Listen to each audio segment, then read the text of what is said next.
ఒక అమ్మాయి తండ్రి టీవీ చూస్తూ ఉంటే పక్కనే కూర్చొని చదువుకున్నట్లు నటిస్తూ సీరియల్ చూస్తూ ఉంటుంది. అది గమనించిన తండ్రి ఆమె తల మీద కొట్టి చదువు మీద శ్రద్ధ పెట్టమని తిడతాడు. ఇంతలో పక్కింటి అమ్మాయి ఈమె క్లాస్మేట్ ఒక బుక్ కోసం వస్తుంది.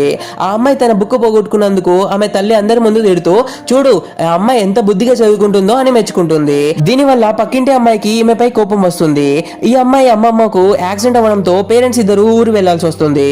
రేపు ఎగ్జామ్ ఉండడంతో ఈ అమ్మాయిని ఇంట్లోనే ఒంటరిగా వదిలేసి వెళ్తారు. ఇంట్లో ఎవరు లేరనే ధైర్యంతో చదువు పక్కన పెట్టి ఆ అమ్మాయి ఆన్లైన్ లో తనకు నచ్చిన బట్టలు, మేకప్ సామాగ్రి మరియు పిజ్జా ఆర్డర్ చేసుకుంటుంది. మేకప్ వేసుకొని కొత్త డ్రెస్ వేసుకొని హాయిగా డాన్స్ చేస్తూ ఎంజాయ్ చేస్తుంది. ఆ అల్లరిని డాన్స్ ని పక్కింటి అమ్మాయి కిటికీలోంచి వీడియో తీస్తుంది. నన్ను మా అమ్మ తిడుతుంటే చూసి నవ్వుతావా, ఇప్పుడు ఈ వీడియో మీ అమ్మకు చూపిస్తా అని బెదిరిస్తుంది. భయపడిన ఆ అమ్మాయి ఆమెను కూడా పిజ్జా తినడానికి డాన్స్ చేయడానికి ఆహ్వానిస్తుంది. పక్కింటి అమ్మాయి డాన్స్ చేస్తూ పిజ్జా తింటున్న సమయంలో ఈ అమ్మాయి వాళ్ళ అమ్మ రావడం గమనించి తెలివిగా తన డ్రెస్ మార్చుకొని చదువుకున్నట్లు నటిస్తుంది.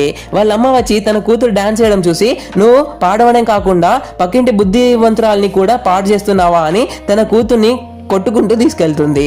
అలా ఆ అమ్మాయి సేఫ్ అయిపోతుంది.